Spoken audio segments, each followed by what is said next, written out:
Hey guys, tonight we're heading to the Chinese countryside, not the neon-lit cityscapes or bustling food markets you might imagine, but to a flat, dusty plain where cabbages grow and tractors hum softly in the distance.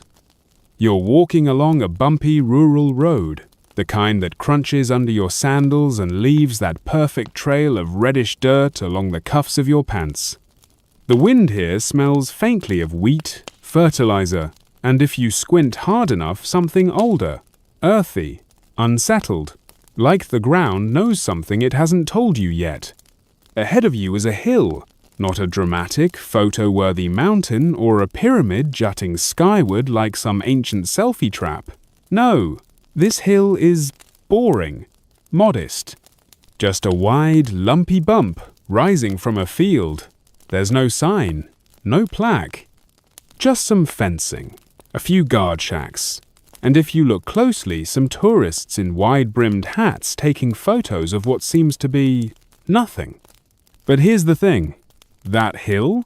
It's not a hill, it's a tomb. And not just any tomb, this is where China's first emperor, Qin Shi Huang, decided to spend eternity.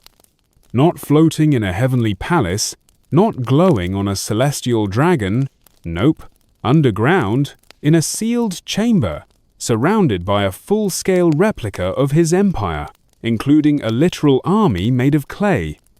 That's right, stone generals, terracotta archers, silent chariots all frozen in parade formation beneath your feet. And, spoiler alert, you probably wouldn't survive building it. The labor was brutal, the emperor's expectations insane, and oh yeah, some workers may have been buried in the walls. So, before you get comfortable, take a moment to like the video and subscribe, but only if you genuinely enjoy what I do here. And hey, tell me in the comments, what time is it where you are, and where in the world are you drifting off from? Now, dim the lights, maybe turn on a fan for that soft background hum, and let's ease into tonight's journey together.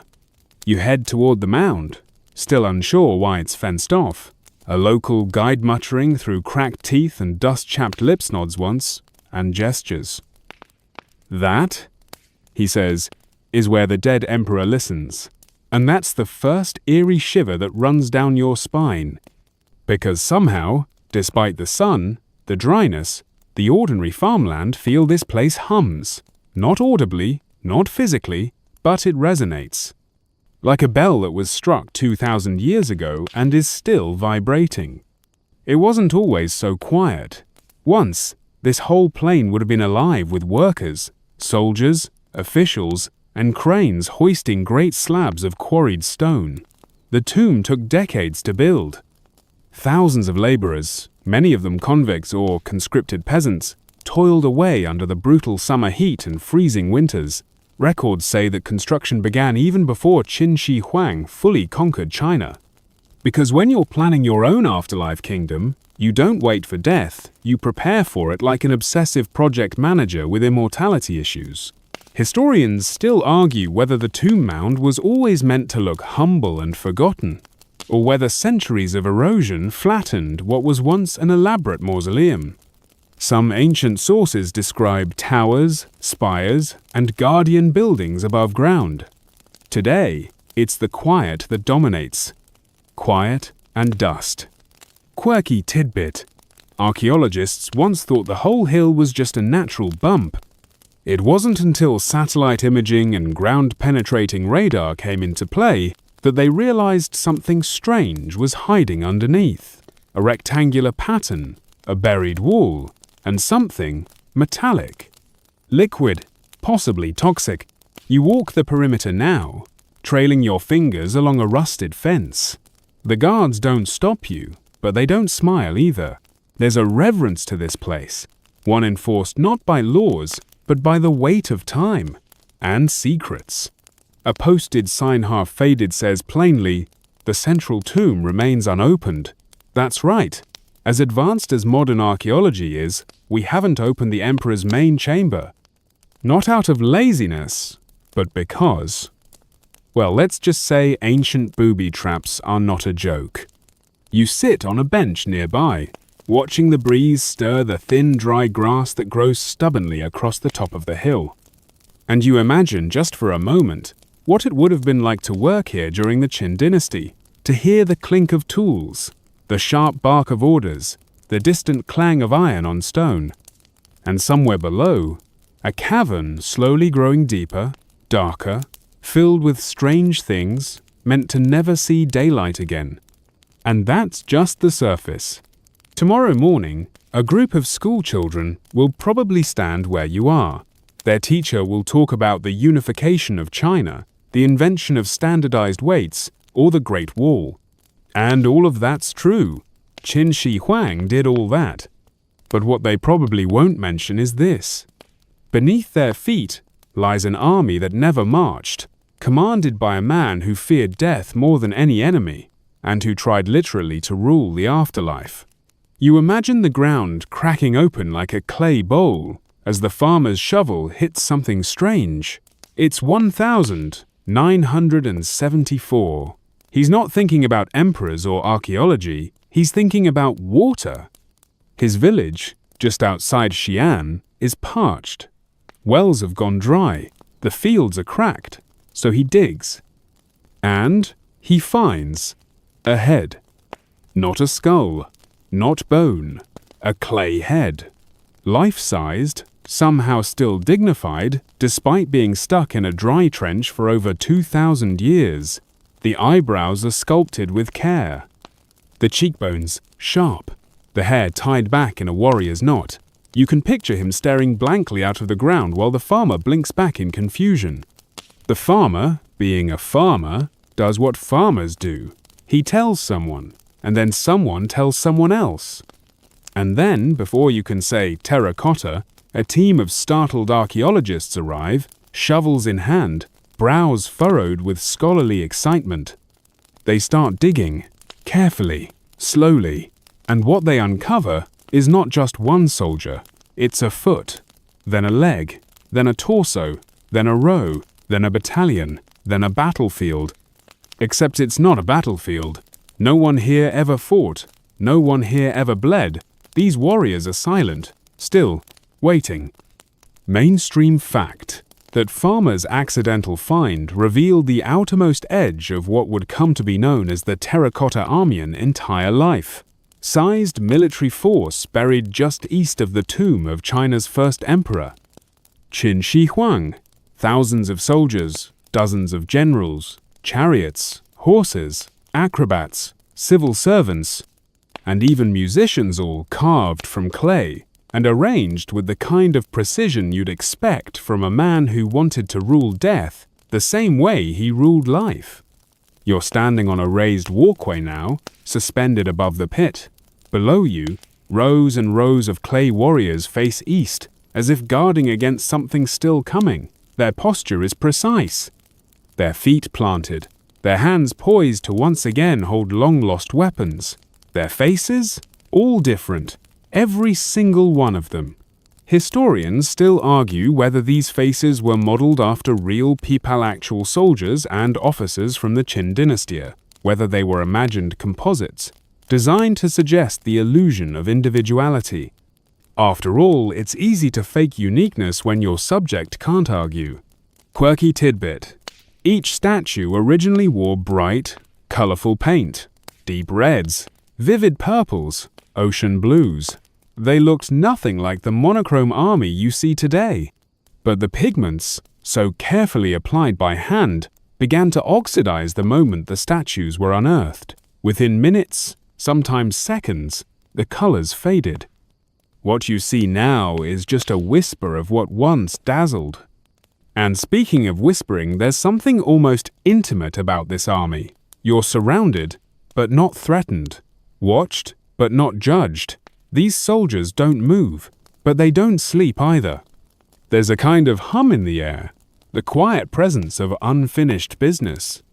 You step closer to one row, looking down at a kneeling archer. His pose is steady left knee down, right foot braced, arms ready to knock a bow that's long since vanished. He has a hint of a smirk. Or maybe it's just the lighting. His tunic is carved with folds, his shoes with treads, his armor with rivets. You start to forget he's made of dirt. And that's when it hits you. These statues were made fast. This wasn't a passion project, it was a state effort. Workshops were set up, specialists were assigned. Some artisans sculpted torsos, others made heads. Some focused only on fingers. Seriously, just fingers.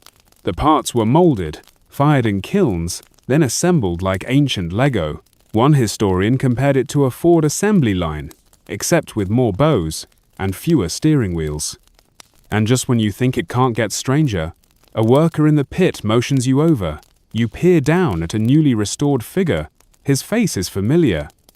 Too familiar. Because you've seen it before. Not in a book, not in a documentary, but on one of the guards at the museum entrance. No, really. There's a theory unofficial, whispered, totally unprovable, that some modern workers have snuck their own features into the reconstructions. A subtle nose here, a certain hairstyle there. Maybe just for fun. Maybe as a quiet nod to history. Or maybe, just maybe, because this army was always meant to evolve. You back away slowly, feeling the weight of the space settle over you. It's hard to tell if it's awe or something heavier. Reverence, mortality, dust. You breathe it all in.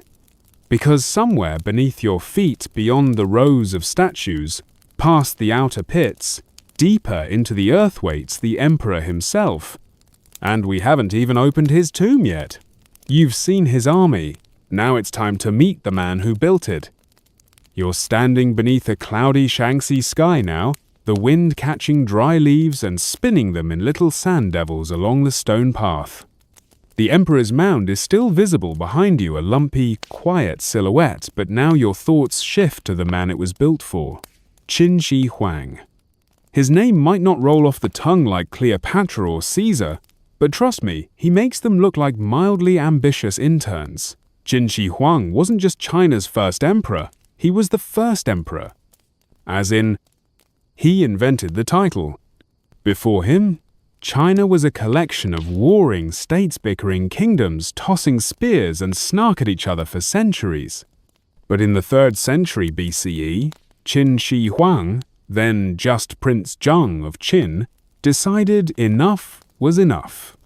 Through sheer force of will, and also, a lot of brutal warfare, he unified all the states into one mighty empire. Mainstream fact: in 221 BCE, after conquering the last rival kingdom, he declared himself Shi Huangdi, or First August Emperor, not king, not grand ruler of mostly everything, emperor of China, forever, and then he got to work remaking the world to match his vision. Standardized weights and measures? Him. A uniform writing system? Also him. The early groundwork for the Great Wall? Him again. The man basically invented bureaucracy while threatening to execute anyone who filed slowly. Your office manager could never. But here's the twist. For someone so focused on control, Qin Shi Huang was absolutely terrified of one thing: death. You walk now through what remains of his capital city, Shanyang. It's mostly gone-burned, rebuilt, swallowed by time, but a few ruins still speak. Crumbling steps, scorched tiles, a carved stone lion missing its nose.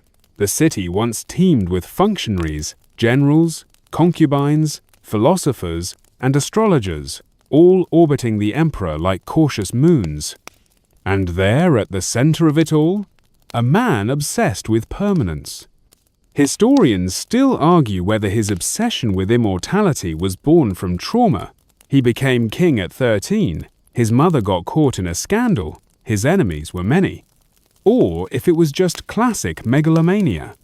Either way, Qin wasn't subtle. He sent envoys to the seas in search of elixirs. He commissioned maps of mythical islands said to hold secrets to eternal life. He even employed alchemists to brew special, life-extending tonics. Quirky tidbit: many of those tonics were laced with mercury. Yep, liquid metal. Turns out, When you drink mercury regularly, you don't become immortal, you become dead. But not before going slightly unhinged. Many scholars believe Qin Shi Huang's later paranoia, sudden rages, and isolation may have been side effects of mercury poisoning. Who knew the key to eternal life was also a great way to develop tremors and hallucinate snakes under your bed? You reach a reconstructed gate, where historians believe royal edicts were once posted. Imagine the scrolls, grain regulations, new taxes, surprise, no more speaking about death policies. Qin was big on control. He even banned certain philosophical schools like Confucianism and ordered mass book burnings. Only approved ideas were allowed in his empire. And when it came to death, he wasn't waiting around to be surprised. He ordered the construction of his tomb decades before his actual passing, as in, while he was still expanding the empire, he was also expanding his afterlife accommodations. Most of us panic buy coffins after age 70. Qin started building a subterranean kingdom while still in his 20s. If that's not long-term planning, I don't know what is. You picture it now, thousands of workers carving tunnels, sculpting soldiers, filling chambers with treasures, and all the while, Qin paced above, occasionally checking in. Are the traps installed? Is the starlit ceiling done? Good. Also, I want a river. No, not a real one. A mercury one. Just make it shimmer. There's a theory unproven but deliciously ominous that the emperor believed death was just a change of address, that the afterlife was real, political, and full of danger. And that to enter it unarmed was to invite conquest. So he built a fortress underground, staffed it, secured it, gave it soldiers, servants, entertainers, and walls lined with censer soke. Maybe not censers, but definitely something. You sit now on a low stone bench outside the ancient administrative quarter. The afternoon light has flattened to a gentle gold. In the distance, someone plays a flute badly. You imagine Qin's advisors trying to reason with him. Your Majesty, maybe, slow down? And Qin squinting at them like, why are you aging at me?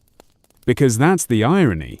For all his effort to control everything, his empire, his image, his mortality, he still died in 210 BCE, on a journey no less, seeking another elixir. Somewhere on the road, his body gave out. The most powerful man in China keeled over. But you know what happened next? His team tried to hide his death. They reportedly smuggled his corpse back to the capital in a wagon filled with rotting fish to cover the smell. Yes, really. The emperor of unified China became luggage next to mackerel. Sometimes history is humble like that. Still, even in death, Qin Shi Huang got the last word. His tomb was ready, his army was waiting. And you're only just beginning to understand how far he went to stay remembered. The tomb wasn't a tomb, it was a world. You're walking now along a narrow causeway where modern tourists aren't allowed to go. Let's say you have special access, or maybe just a really great imagination. Dust coats everything. The smell is thick, stone, age, a faint hint of rust. You're deep beneath the earth, past the army pits, past the outer chambers. Deeper, somewhere ahead lies the central tomb, still sealed, untouched. But around you, in this underground sprawl, are hints of what once was, what still might be. Murals long faded. Rubble where walls collapsed. A low hum from machines monitoring moisture and seismic activity. They're not here to dig, they're here to wait. Mainstream fact. Historical texts, particularly the records of the Grand Historian by Sima Qian, describe Qin Shi Huang's tomb in mythical terms, a palace underground. The heavens recreated on the ceiling with constellations in pearl and diamond, a miniature landscape crafted from bronze and crystal, rivers and lakes of mercury flowing through the halls. Traps rigged with crossbows set to fire at intruders. It sounds like fantasy.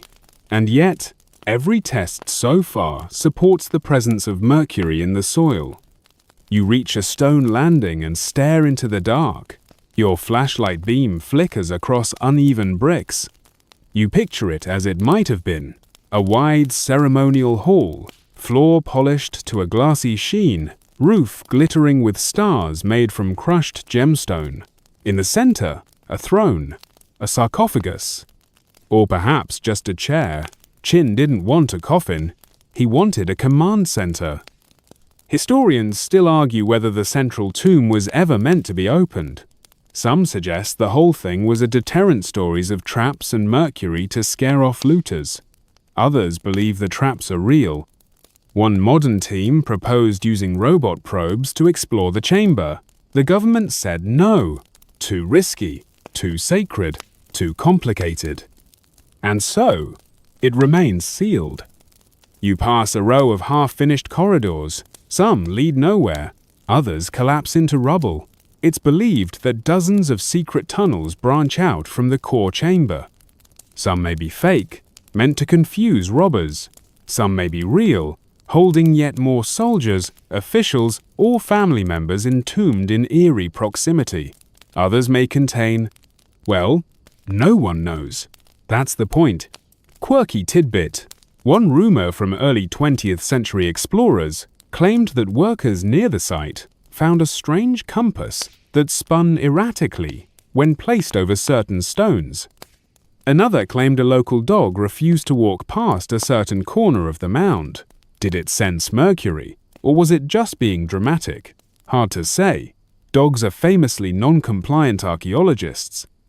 And then there's the star map. Ancient accounts insist that the tomb's ceiling was paintedno, inlaid with constellations. Not symbolic doodles, actual star charts of the night sky as it looked in 210 BCE. Why?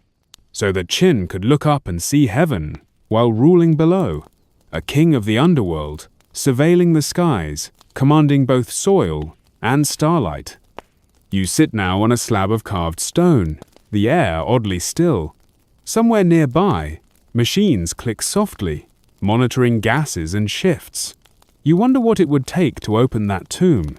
A team of specialists. International cooperation. The most careful archaeological dig in history. And even then, one wrong move and the traps, if they exist, could collapse the chamber. And that's not even mentioning the mercury. Some estimates say there could be rivers of it, actual flowing pools. And while it might sound like something out of a fantasy novel, early soil samples confirm the mercury levels are abnormally high, not just traces, alarming concentrations. Enough to make any excavation a delicate, toxic affair. You think back to the emperor himself, a man terrified of death, who tried to build his way out of it, who turned fear into infrastructure. A control freak so committed to keeping control that he designed a posthumous surveillance palace, booby-trapped, buried, sealed, and still after over 2,000 years, undisturbed. Maybe that's the real power here, not the soldiers, not the bronze, not the mercury, but the decision to stay silent, the self-restraint to not break it open, to not look inside. Like a wrapped gift you can't bear to open because the mystery is somehow bigger than the answer. You close your eyes for a moment, surrounded by earth, and try to imagine that final chamber. A long, narrow hallway, walls glinting with silver veins, a ceiling dotted with stars, a throne with no occupant, or maybe just maybe he's still there, seated in silence, his clay army listening from above. And you? You're not here to disturb him, you're here to understand him, one step at a time. You climb back into the light. It takes a moment for your eyes to adjust. After so long in the cool hush of stone corridors, the world above feels too bright, too loud. But then you see them lined up in formation like time itself, forgot to dismiss them, the terracotta warriors. Thousands of them. You're not looking at a mass of repeating statues, you're looking at a population, each one unique, each one poised for a battle that was never meant to happen. You begin walking the outer perimeter of Pit 1, the largest excavation site. You trail your fingers along the railing, gazing down at the soldiers. They stand in rows on clay tiles, their feet firmly planted, as if resisting the pull of centuries. Their hands, most of them now empty, were once fitted with real weapons: bronze spears, halberds, swords. Many of those weapons are gone now, looted, corroded, or removed for preservation. But the stances remain. Mainstream fact: this isn't just sculpture, this is statecraft, frozen in clay. These warriors were arranged according to actual military doctrine: front rows of foot soldiers, officers further back, cavalry off to the sides, chariots at the rear. This was a real army, organized as if the afterlife had its own battlefield logistics. You crouch beside a kneeling archer. He's different from the rest's smaller, lighter armor, one knee on the ground. You notice the soft crease of his brow, the tension in his shoulders. His hands, once gripping a now vanished bow, are spread slightly apart like he's still waiting to shoot. He doesn't look afraid, he looks focused. Then you notice something else: a name. Faintly etched under the fold of his tunic, barely visible now, is a single Chinese character, the mark of the artisan who made him. Quirky tidbit: many of the warriors bear these subtle signatures, small hidden stamps or scratches identifying the craftsman responsible. Why? Not for glory, for accountability. If your statue cracked in the kiln or didn't meet standards, your name meant you were on the hook, literally. Some were fined, others, it's rumored, disappeared. You pass rows of officers now. They wear longer robes, layered armor, more elaborate hair buns. Some even have mustache sculpted, of course. They seem to look through you, not at you, their eyes eternally narrowed in patient command.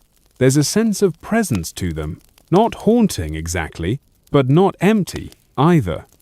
Historians still argue whether these soldiers were intended to be symbolic guards, representations of actual people, or spiritual avatars meant to protect the emperor in the afterlife. The truth, as always, may be layered, but the care taken in their creation suggests something more personal than mere symbolism. You don't hand-carve 1,000 pairs of eyebrows for a metaphor. And then you get to the horses. Lined up behind the infantry are rows of chariots, and their drivers some restored, some still shattered in heaps. The horses are life-sized, muscular, ears alert, mouths slightly open. You swear one of them is mid-snort. The reins they once wore? Real, made from silk and hemp. Gone now, but the loops in the hands of the drivers remain. You reach Pit 2, slightly smaller but filled with variety. Cavalrymen, archers, armored units. And here's where it gets weirder in a good way. You find non-combatants. A scribe, holding an invisible brush. A groom, hand outstretched, as if soothing a spooked stallion. There's even a figure whose role isn't clear, his arms are posed in a gesture no one's quite decoded. Maybe he was a dancer, or a clerk, or maybe someone with a job too boring for the history books. That's the thing. This wasn't just an army, it was a community. And it was built fast. Really fast. Think of the scale. Thousands of life-sized statues, each with unique facial features, clothing, and posture, all produced in the span of about 11 years. It's mind-bending. Some historians estimate that around 700,000 workers were involved in the tomb's construction. Craftsmen, quarrymen, metalworkers, painters, carpenters, guards, a whole workforce, some free, many not. You stop beside one soldier whose hand is missing. The arm extends outward, perfectly balanced, but the hand, which once held a spear, is gone. It wasn't broken recently, it was never attached. You can see the unglazed socket where the piece should have been. An unfinished soldier. You wonder why he was left that way. Was the artist rushed? Did the mold crack? Did something happen? Or maybe, just maybe, he was meant to be incomplete. A reminder that even the most obsessive emperor couldn't control everything. You lean on the railing, breathing slowly, the heat wrapping around your shoulders like a sun-warmed shawl. You look at this ghostly army, standing shoulder to shoulder for eternity, and realize none of them are looking at you. They're all facing the tomb. They weren't built to greet visitors. They were built to guard him, to face death with him, to stand between him and whatever came next. And suddenly you feel it, the weight of their loyalty. Sculpted loyalty, yes, but loyalty all the same. Loyalty so strong it was carved into permanence. You step back, dusting your palms. Somewhere, a guide's voice floats through the air, describing the soldiers to a group of students. You can hear the teacher correcting a boy who called them statues. They're not just statues, she says. They're stories. And standing there, surrounded by 8,000 clay faces, you realize she's right. You move away from the regular ranks, now those neat rows of soldiers with their unwavering gazes and perfect military posture, and start following a quieter path that curves off toward the edge of the excavation zone. This area, less polished and far more irregular, was once just a fringe of disturbed soil. But as more fragments were uncovered Herod pieces, unusual patterns archaeologists began to wonder, what exactly was going on at the margins? The answer, as it turned out, was chaos. If the main pits were order, symmetry, and rank, this area was the opposite: disorderly, experimental, raw, broken torsos laid beside finished boots, disembodied heads tossed in crates, a warrior's chess piece, fully fired and beautifully detailed, but with no arms attached. It looked more like a backroom storeroom than a sacred hall. And that's because it probably was. Mainstream fact: this zone is now believed to be one of the on-site workshops where the terracotta soldiers were completed. Not the central kilns or mold rooms that was elsewhere, but a satellite space for touch-ups, detail work, corrections. A sort of clay emergency room where cracked helmets were patched and noses were reshaped before the soldiers marched into eternity. You crouch beside one piece now, a partially completed head. The ears are detailed, the hairline is sculpted, but the face? Just blank. No eyes, no nose, no mouth. Just a smooth oval, like the artist had stopped mid-breath and never returned. And suddenly, you feel it, that sense of time, freezing. Not in the neat, curated way of a museum, but in the accidental way of a paused life. Like someone put down their tool to grab a drink, and the next moment happened 2,200 years later. There are no tourists here, no flash photography, just the faint hiss of wind passing across the tarp roofs above.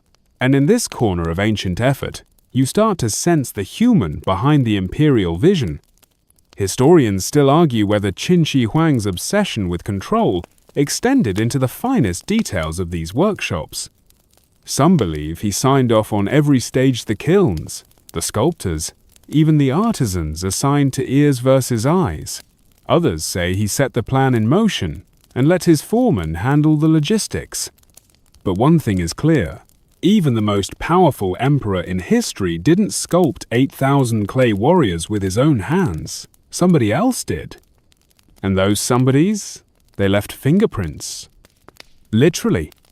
You step toward a narrow workbench reconstructed based on its foundation limestone, spot a torso fragment encased behind glass. It's not the torso that matters. It's what's stamped just beneath the left armpit, a thumbprint. Deep, curved, frozen in the clay before firing. Quirky tidbit. Many pieces of the terracotta army contain these mark stamps, prints, carving small signatures left by the craftspeople. Some are discreet, just a single line or curl. Others are more direct. Names, job codes, location indicators. Not artistic vanity. These were accountability marks. If your piece broke, the registry knew who to call. You wonder about that thumbprint. Was it intentional? A final gesture of pride? Or accidental, left in haste, unnoticed until it was too late? Maybe the artisan pressed too hard while adjusting an arm, cursed under their breath, and moved on. And now, millennia later, you're standing here tracing the ridge of that frustration with your eyes. Not far from the thumbprint torso, you see something even stranger: duplicates. There, on a low shelf, are two heads nearly identical. Same jawline, same hairstyle, same pursed lips, like clay twins. Only one is fully fired, and the other is still in its raw, grey Stagenova hardened. One was chosen, the other abandoned.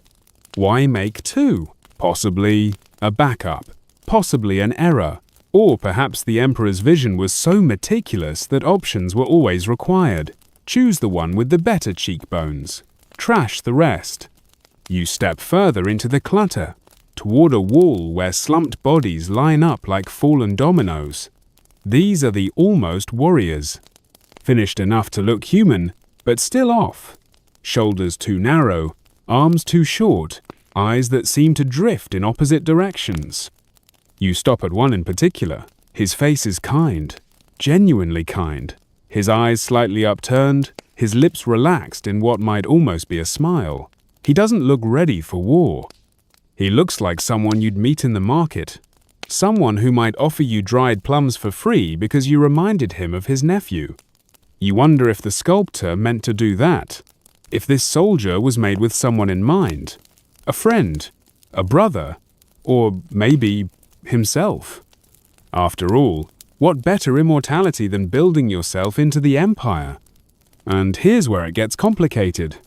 Some scholars now propose that these workshop figures, these oddballs, misfits, and duplicates, weren't simply discarded leftovers.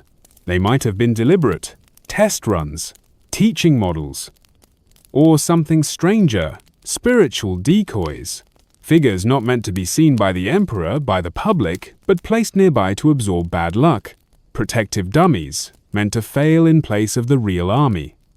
It wouldn't be unheard of. Ancient burial practices across cultures often included substitute statues or surrogate effigies.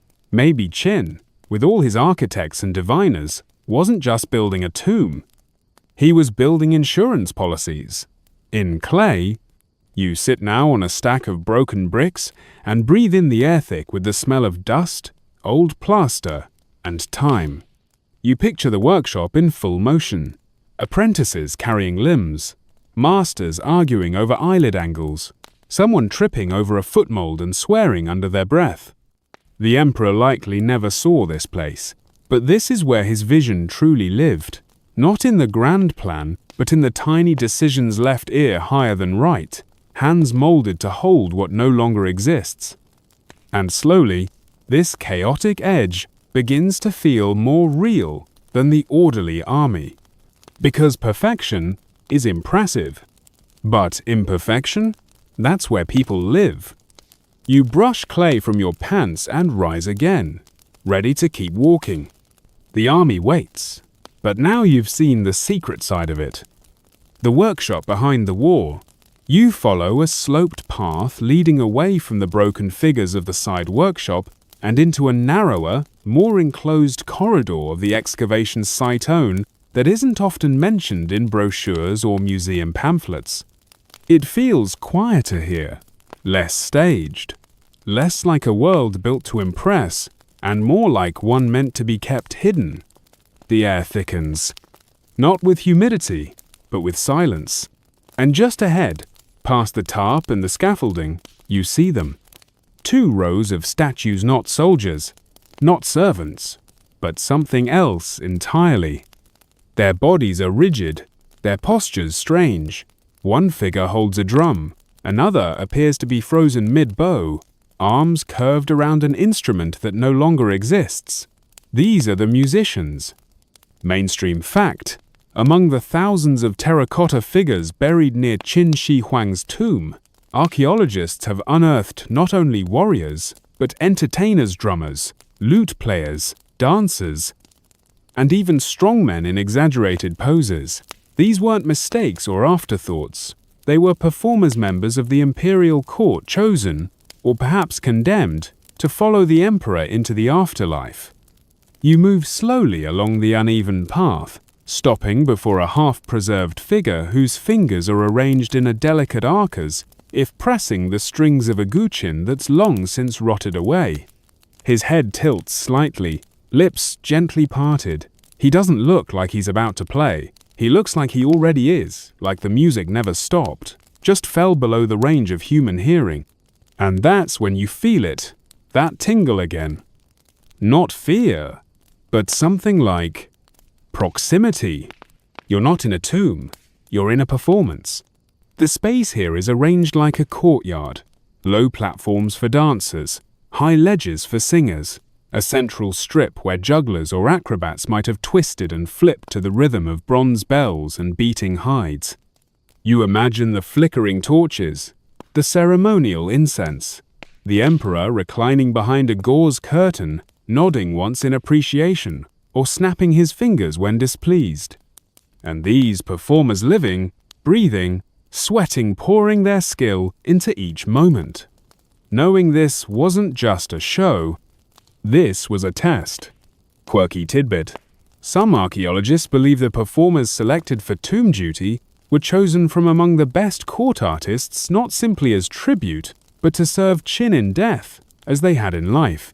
But others suggest a darker view, that these individuals were sacrificed in effigy because they were no longer useful to the living court. Their art, preserved in clay, was the emperor's version of archiving. You pause beside a pair of terracotta dancer-slender figures frozen mid-twirl, robes sweeping behind them in what must have once looked fluid. They seem to move, even now, in the shadows. Their bodies lay not stiff, not formal like breath had just left them. But here's the strange part. Their faces are calm, not desperate, not strained, not sad. It makes you wonder, did the sculptors feel pride when shaping these figures? Were they capturing a real person's grace, or idealizing something no one could replicate? And did the performers themselves know they were being immortalized? You glance down and notice the base beneath the musician's feet isn't tiled like the soldier pits. It's rougher, packed earth, less official, which makes the positioning even more compelling. The musicians face inward, not toward an audience, toward each other, as if the music was for them. Historians still argue whether this section was ritualistic or symbolic. Some claim it was part of a funerary rite, reenacted perpetually through sculpture. Others believe the figures represent a belief that pleasure, not just power, was part of the afterlife, that Qin, for all his obsession with control, still wanted beauty around him, melody, motion, and yet, there's another theory fringe. Sure, but intriguing. What if these weren't performers for the emperor at all? What if they were there for the dead? Music, in many ancient cultures, served as a bridge between worlds. It wasn't entertainment, it was communication, a way to soothe spirits, guide souls, connect realms. Maybe this wasn't Qin's orchestra. Maybe it was his ferry. You look up toward the far end of the court and see a single, wide-faced figure distinct from the rest. Bigger, bare-chested, muscular in a stylized way. One hand on his hip, the other clenched in a gesture that looks suspiciously like applause. A strongman. Why would a strongman be buried here? Perhaps he was a performer, or perhaps a protector. You think again of Qin's obsession not just with immortality, but with order. Maybe these figures weren't just performing, maybe they were watching, guarding, not against intruders, against chaos, against dissolution, against silence. Because silence was the true enemy. Silence meant decay. Silence meant being forgotten. So Qin filled the tomb with noise, not literal, not ongoing, but suggested, permanent. He didn't just want to be remembered, he wanted to feel alive forever. To be surrounded by gestures that promised continuity, even if no one ever opened the door again. You sit now on a low ledge near the drummer statue. His hands hover above an invisible drum, fingers curved, wrists poised. You listen not with your ears, but with your attention. The wind slides past the edges of the pit. A loose tarp flutters nearby. The hum of the earth, never quite still. It's almost enough. Almost.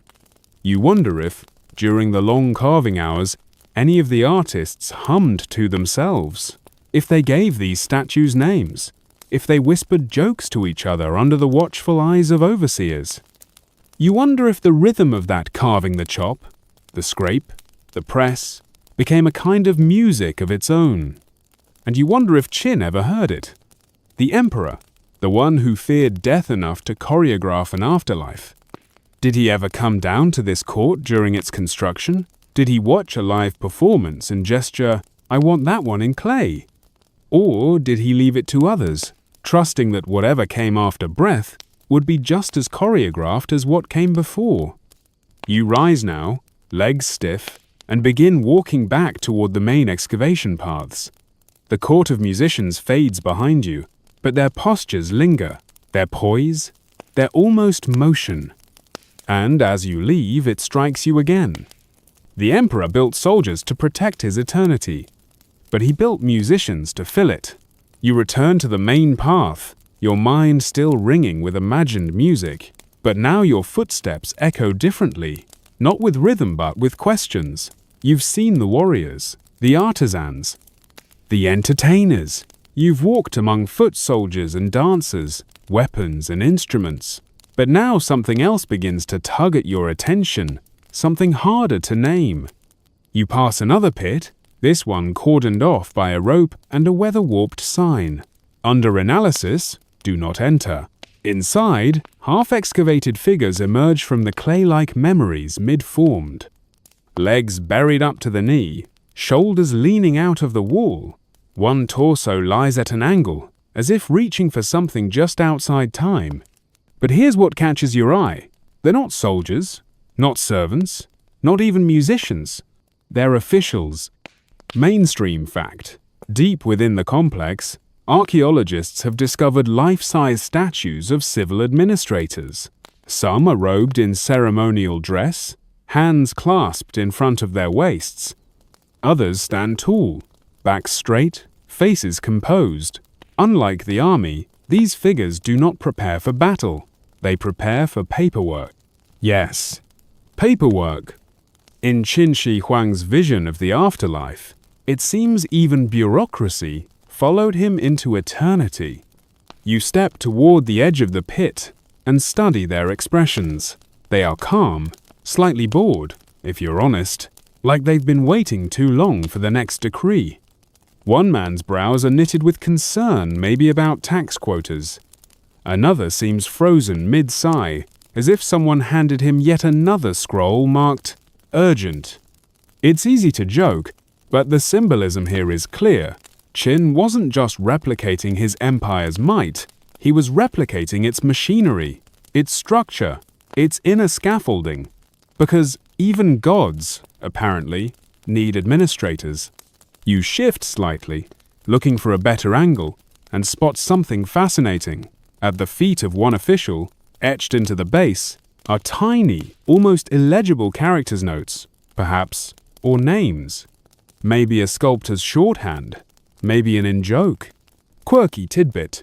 In one outlying pit, archaeologists found a half-buried plaque describing a real tax official from the Qin dynasty. Name, title, and jurisdiction.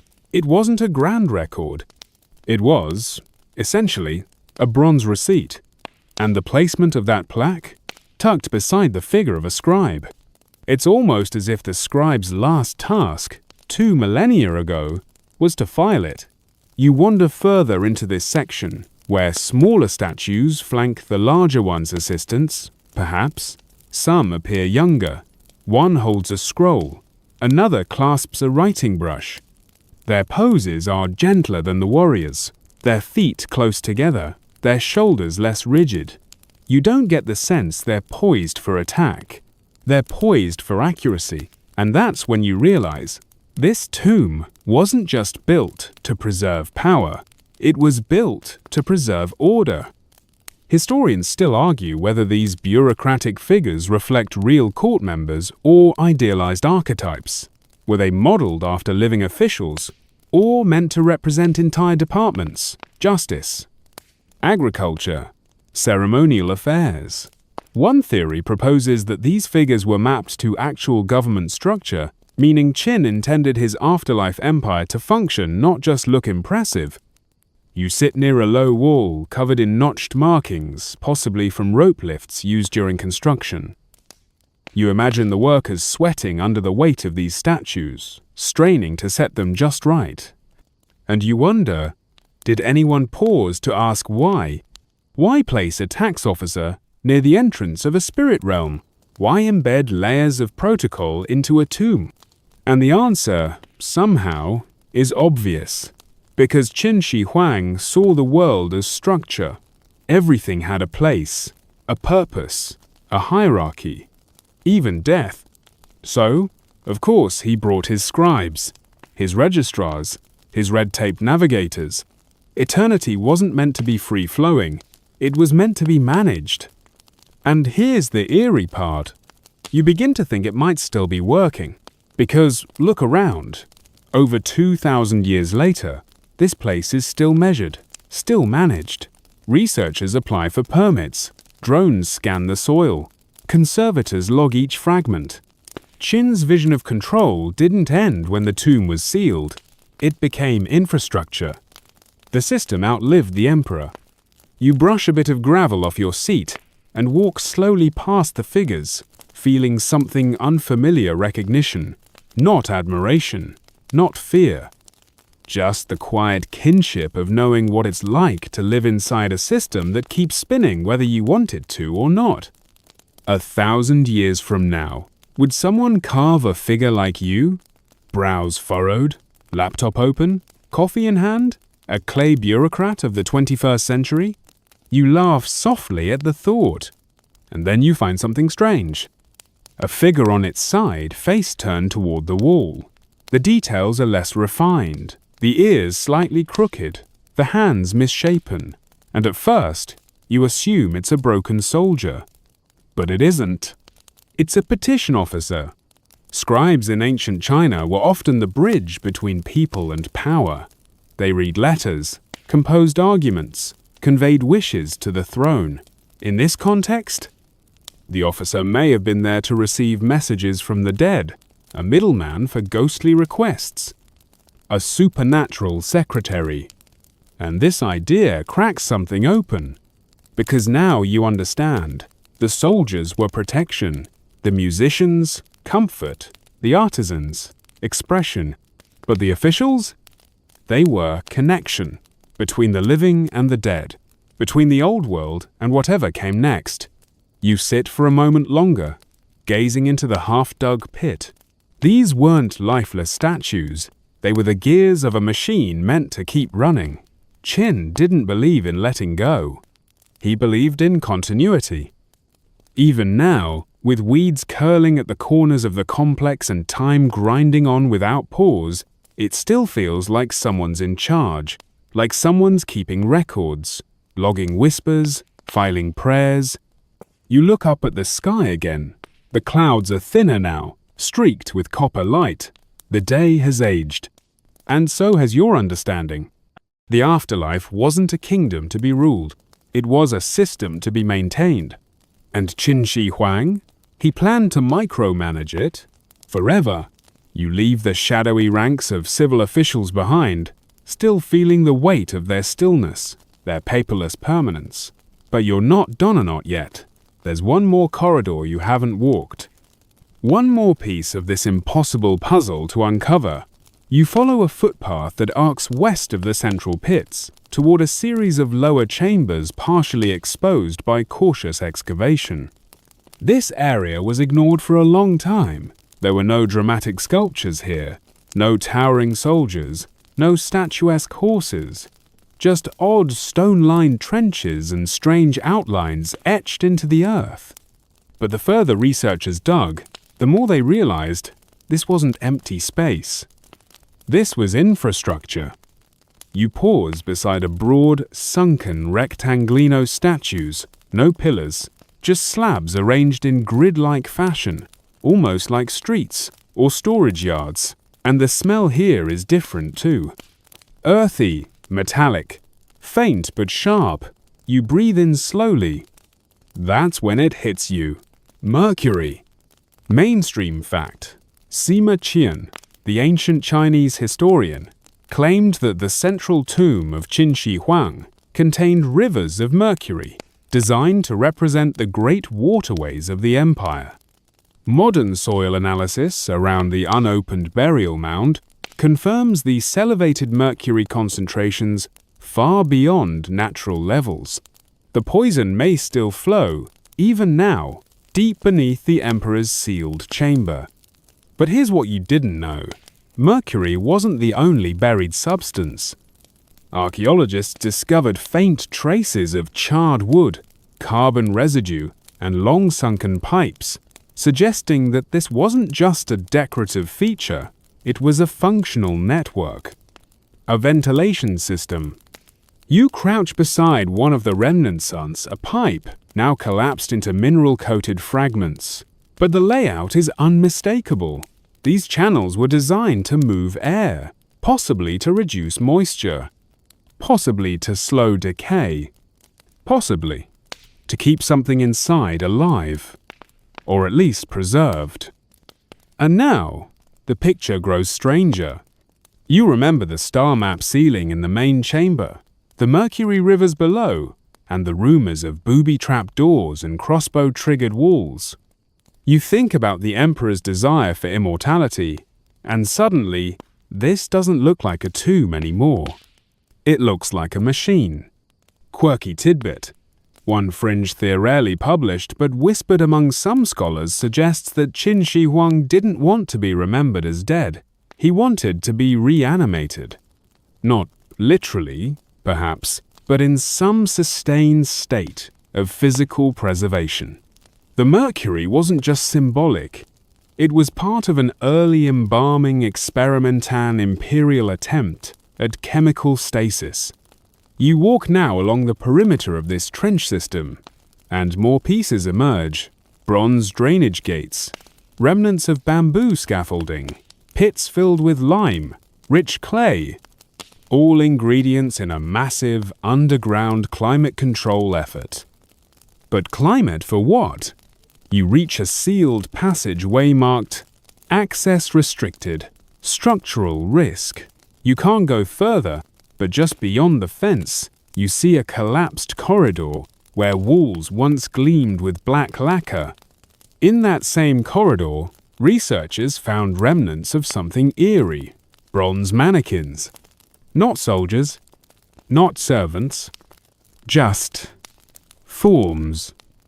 Faceless, lifeless, hollow-bodied, thought to have once held ceremonial garments, or possibly functioned as displays for something more mystical. Some wore fragments of silk, others held jade tablets. One was positioned directly under a hole in the ceiling, possibly aligned to a celestial point. Historians still argue what these were for. Some say they were ritual guardians, charged with absorbing spiritual poison. Others claim they were Qin's attempt at proxy immortality figures that looked vaguely human, positioned as placeholders for the emperor's soul should it decide to roam. You stand still for a while, staring at nothing in particular, just the play of light across earth and stone. And then you start noticing a pattern. The trenches, the channels, the flow of materials. It's all directional. It doesn't radiate outward. It leads inward, toward the sealed tomb, toward him. You walk alongside one final trench, and at its far end, marked only by a weather-worn stone tile, is something easily missed. A well. It's dry now, shallow, barely a meter deep, but residue on the inner walls suggests it was once sealed and pressurized, that it was part of something larger, a delivery system, maybe for mercury, maybe for air, maybe for something else. And here's the most unsettling idea. What if Qin's tomb wasn't designed to trap intruders? What if it was meant to breathe? What if the emperor thought he could lie there, in suspended sleep, under the heavens carved into his ceiling, with mercury rivers flowing around him, not dead, but paused, listening, waiting? A kind of eternal hibernation, regulated by bronze ducts and liquid metal, tended to by a clay empire who never blinked. And maybe that's why we've never opened it. Because we're not ready. Because he's not ready. You take one last step back and look at the entire trench system from this angle. It's subtle, but it forms a curve, not random. A spiral. A slow, coiling descent toward the core.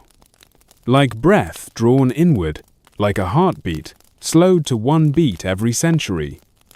This wasn't decoration. This was design. You close your eyes for a moment, feeling the low warmth of the ground under your palms. You imagine what lies beneath the emperor, surrounded by wealth, rivers, silence, clay officials still filing reports, stone dancers still spinning, soldiers still standing, ears pressed to the floor, listening. And beneath all of it, deep in the rock, the hum of something not dead, but still.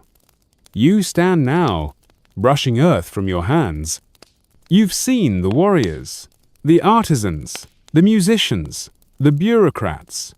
You've wandered the veins of the tomb's architecture, its airways and aqueducts, its forgotten corners. And all of it points to one idea. This isn't a tomb. It's an empire in waiting, built not to end something, but to pause it indefinitely. You head now toward a quieter Gallerismula, less visited, but stranger. This isn't where the generals stand in rows, or where the archers kneel in perfect lines. This is where the incomplete ones are. The broken ones. The ones still halfway between clay and human. You pass trays filled with fragmented arms, torsos, boots each labeled, logged, catalogued.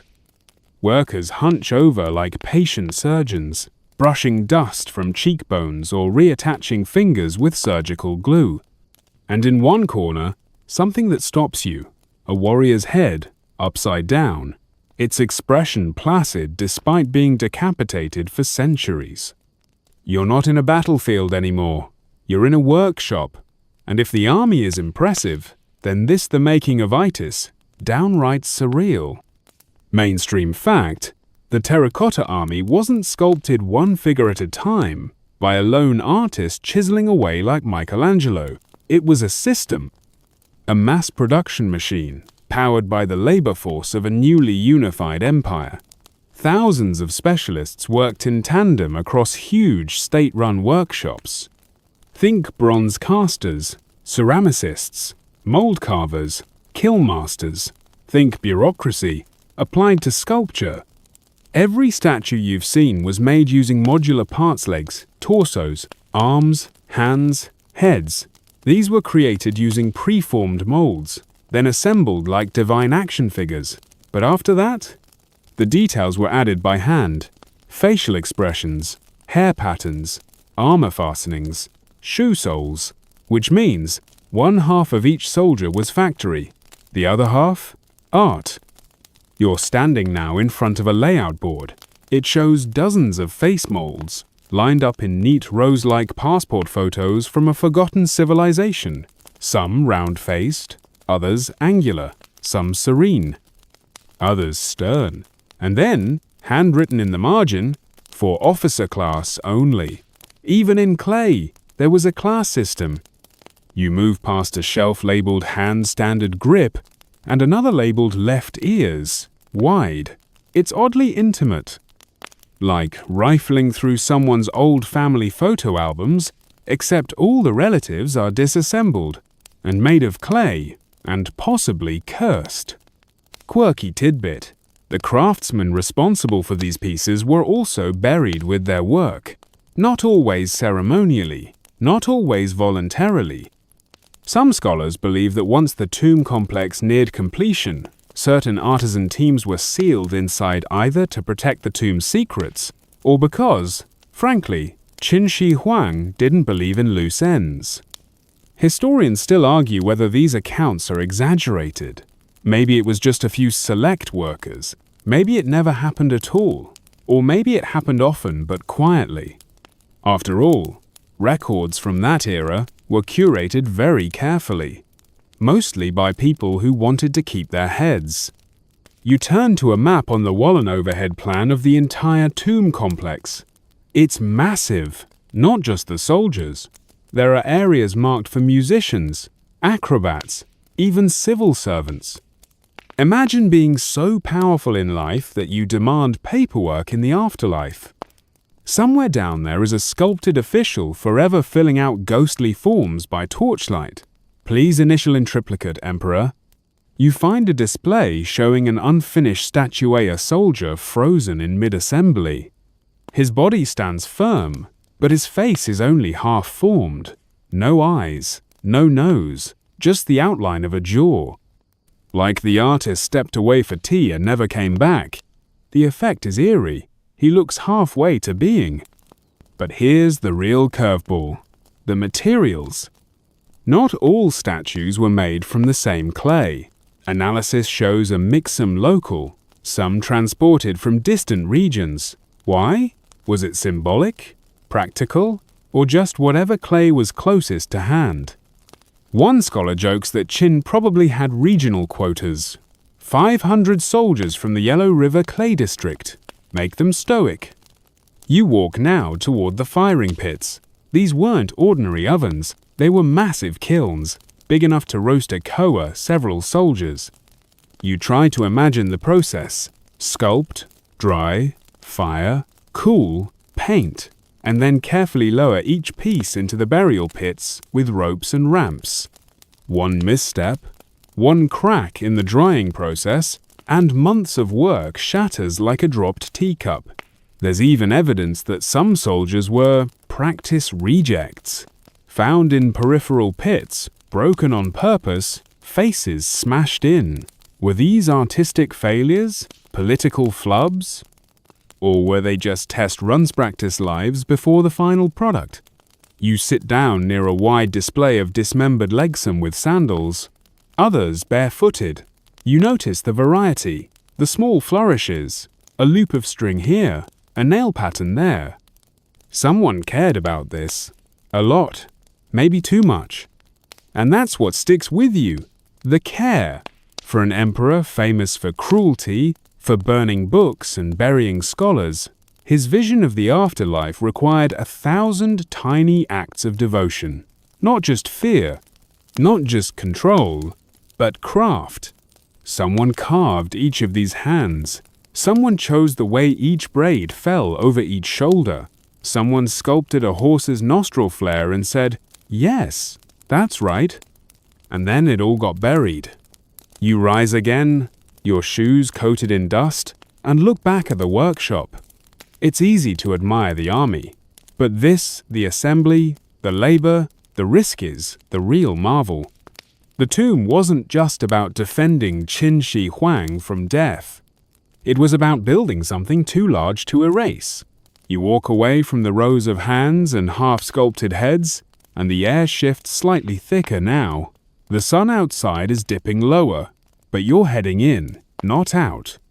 Into the shadow of a side structure where fewer tourists wander. A narrow ramp leads downward into the darker, weirder corners of the complex. And down here, things get a little unhinged. Because for all his engineering brilliance and imperial vision, Qin Shi Huang was absolutely obsessed with not dying. And when you're the most powerful person in the world with total control over your budget, you don't age gracefully, you start chasing immortality like a toddler chasing pigeons. You pass a mural feint, damage depicting boats, not sea vessels, cloud boats, floating, winged things, gliding toward a mountain. Mount Penglai, to be exact, the mythical island of immortals. That's where the emperor believed he might live forever, if only he could reach it.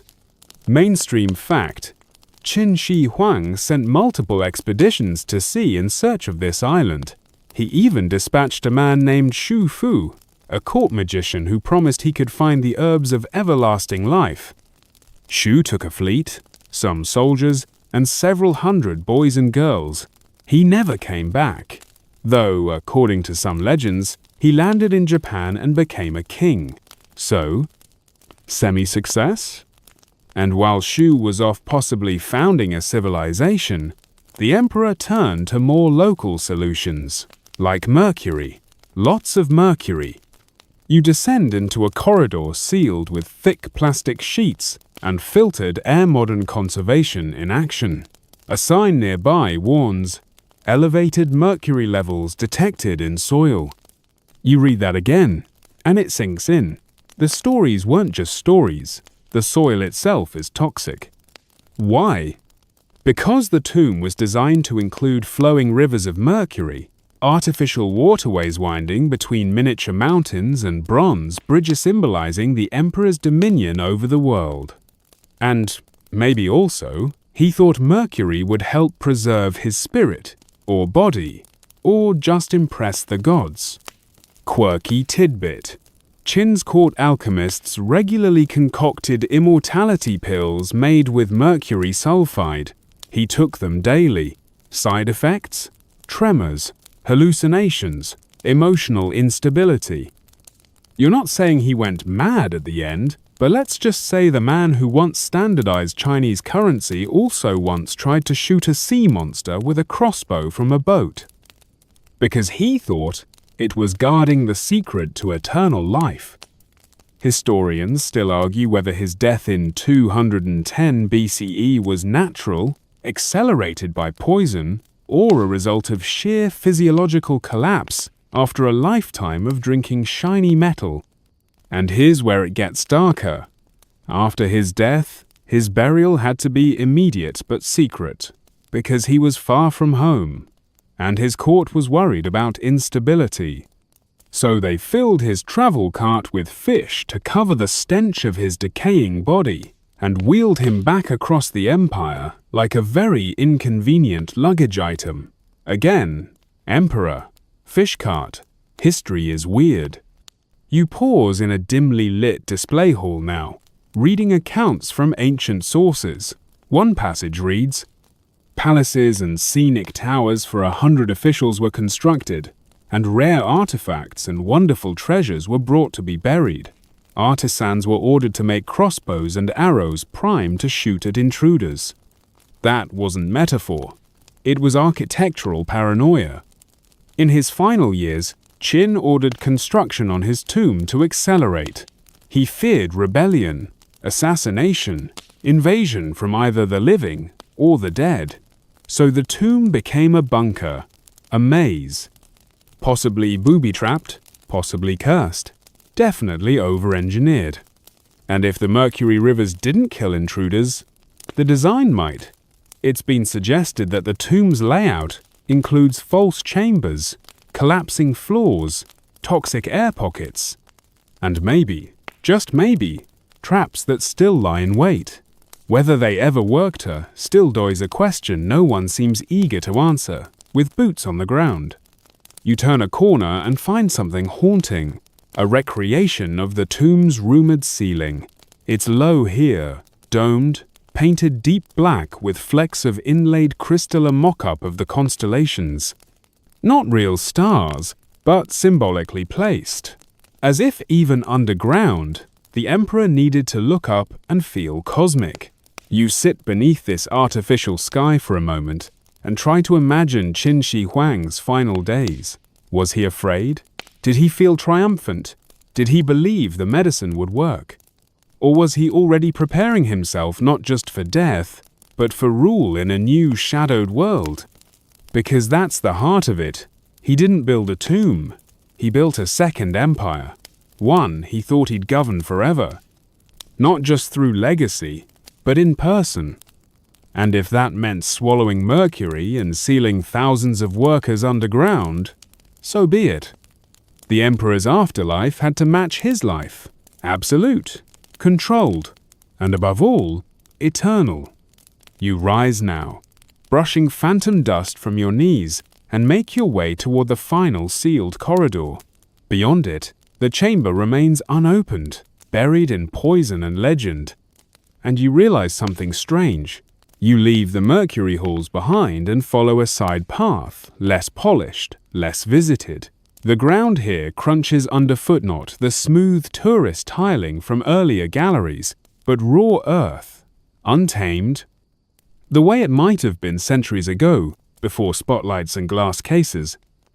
This part of the complex isn't about generals and armies anymore, it's about everything else. You arrive at what was once a ceremonial chamber. The walls are low, half collapsed, the roof long gone. But you can tell what this place was not from inscriptions, but from what's missing. Raised platforms, gaps where pillars once stood, stone thresholds that lead to nowhere.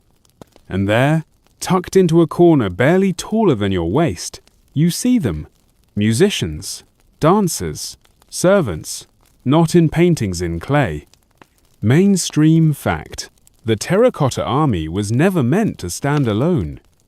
Historical records and scattered archaeological finds suggest that Qin Shi Huang's underground world included sculpted performer acrobats, caught mid-flip, drummers with poised sticks, servants bowing with trays held high. His afterlife wasn't just about defense, it was about experience.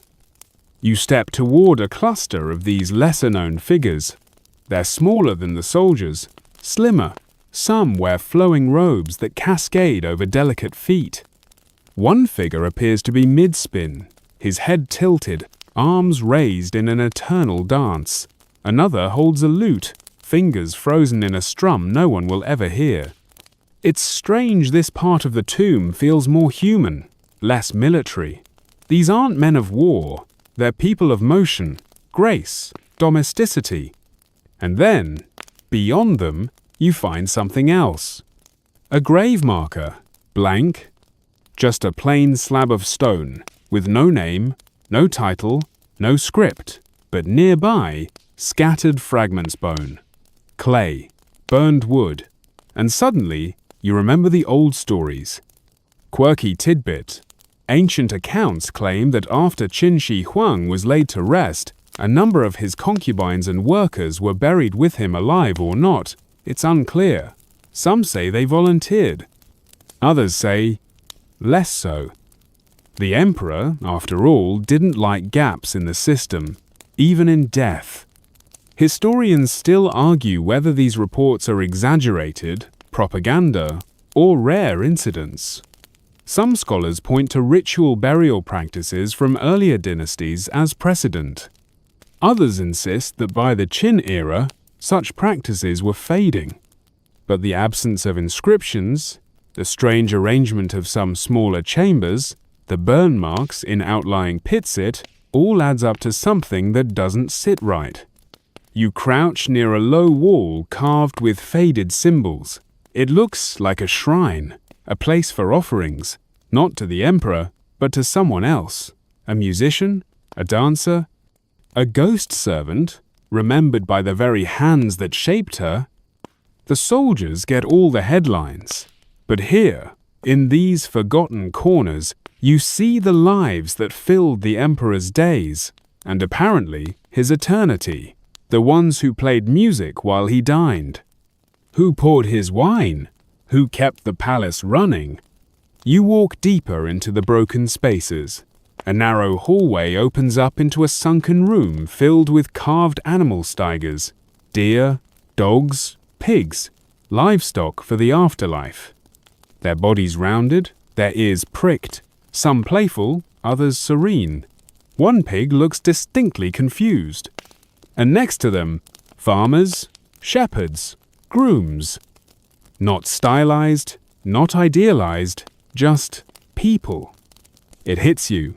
Suddenly, Qin didn't just want to be protected in the afterlife. He wanted to live. He wanted his empire to continue, exactly as it had above-ground daily rhythms, pageantry, music, even boredom. He wanted normalcy, sculpted and sealed forever. You rest on the edge of a stone platform. The wind whispers through the gaps in the walls. You close your eyes and imagine the scene: a tiny orchestra tuning instruments that no longer exist, a dancer stepping lightly across dusted tiles, a servant adjusting a tray he's held for 22 centuries. You wonder if they knew. When the artisans made these figures, did they understand what they were helping to build? Did they believe in the emperor's vision? Did they carve faster when the guards got too close? Did they linger a little longer on a favorite statue, add an extra wrinkle to a smile, a softness to the eyes? You look up at the roofless sky and realize this part of the tomb was always meant to feel real. The war statues feel monumental, intimidating. But here, this part whispers instead of commands. It says, the emperor was not alone. He had company, conversations, celebrations, and maybe some of them stayed, in stone, or memory, or something in between. As you step away, your foot catches on a loose tile. You reach down and flip it over. No writing, just a simple spiral carved into the back. A maker's mark? A secret? A flourish no one was supposed to see? You set it back, gently, and continue on. Not every part of Qin Shi Huang's tomb was built to be found. Some parts were built to be remembered even if no one ever looked.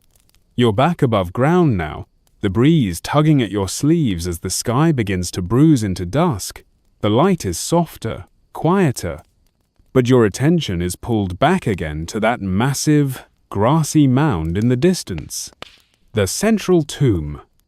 The one part of this entire site that remains fully sealed, untouched, unopened. You stand before it now, the perimeter roped off by plain fencing and discreet signage. No guards in body armor, no dramatic warnings, just enough to say, not here, not yet. And for the first time since you began this journey, you feel not curiosity, but restraint.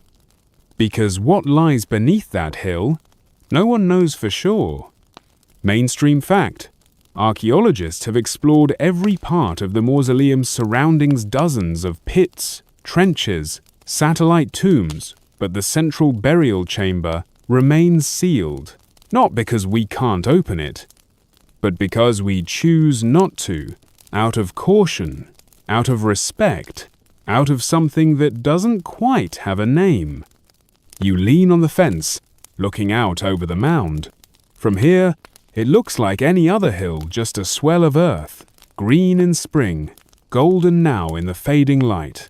But beneath it, the heart of the emperor's obsession, his final statement, his last silent command. You've heard the stories already. Rivers of mercury, sealing constellations, traps, rigged to fire at intruders. Scholars debate their accuracy, of course, but ground scans confirm an unusually high density of metal below, and mercury levels in the surrounding soil? Alarming, consistent with ancient descriptions. Historians still argue whether these accounts are mythic exaggeration or uncomfortably real. Some believe the tomb is more modest than we think. Others argue we've dramatically underestimated what's down there. A few even suspect a central vault surrounded by radial chambers like the emperor's own inner solar system. You step closer to the fence and see the sensors, little blinking nodes tucked into the soil, monitors, measuring seismic movement, chemical changes, moisture levels. They're not here for tourists. They're part of an ongoing vigil technology listening for the tomb to speak. But it hasn't. Not in 2,000 years. Quirky tidbit. Back in the early 2000s, a plan was floated to create a small roboter tunneling probe that could slip into the chamber through a pre-drilled shaft. No people, no disturbance. Just a camera and a sensor array. It was built, tested, and then quietly shelved. The reason? No one could guarantee what might happen if the chamber were breached, not to us, but to it. You shift your gaze from the fence to the hill, and for a moment, your mind does what the emperor's architects once did. It imagines the inside. A long, stone corridor, the air thick, dry. Then a chamber huge, vaulted, its walls inlaid with jade, its ceiling a star map, in the center a throne, or perhaps a dais, maybe a sarcophagus, or something more abstract, a sculpture, a sealed box, not just for the emperor's body, but for his essence, his claim, his echo, and beside him, treasures, miniature palaces, scrolls, gold, musical instruments, possibly preserved attendants, possibly not made of clay. You think again about what he believed, that death wasn't a stop, just a passage, that one could rule eternity with enough planning, that decay could be outwitted, delayed, managed, that power could extend beyond breath. You sit now on a stone bench overlooking the site, and it hits you. This isn't about a tomb at all. It's about pause, about control, about the longest time out in history. This sealed hill is a sentence without a period, a question without an answer, a door we know is there and choose not to open. Not because we're scared, but because mystery is, strangely, more valuable than knowledge. You run your hand over the stone beneath you. It's smooth, almost polished by weather and time. You think about the archaeologists who stand here every day, not digging. About the scientists who monitor without entering. About the students who walk the grounds, studying the outlines of an empire buried under code and clay. And then you smile, because maybe that's the point. Some things aren't meant to be opened. Not yet. Maybe not ever. Some things whisper louder when left alone. The emperor sleeps inside. We know this. And outside, the world goes on. We build, we learn, we argue, we imagine.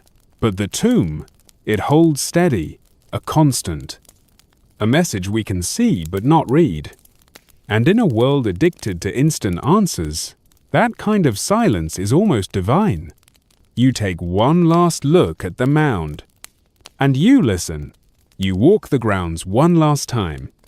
The sun is low now, casting long shadows between the standing soldiers. Their features look different in this light softer, somehow. Not just clay anymore, but something in between memory and presence. You move slowly, your footsteps light, like you don't want to wake them. You pass the familiar Rouse infantry, archers, generals and then drift further out into the quieter zones. The fringes, the places where only fragments remain. Here, a collapsed chariot wheel. There, a soldier's face, half buried, his expression unreadable. Somewhere nearby, a broken foot still clings to its square base. But the years are still there. You remember those.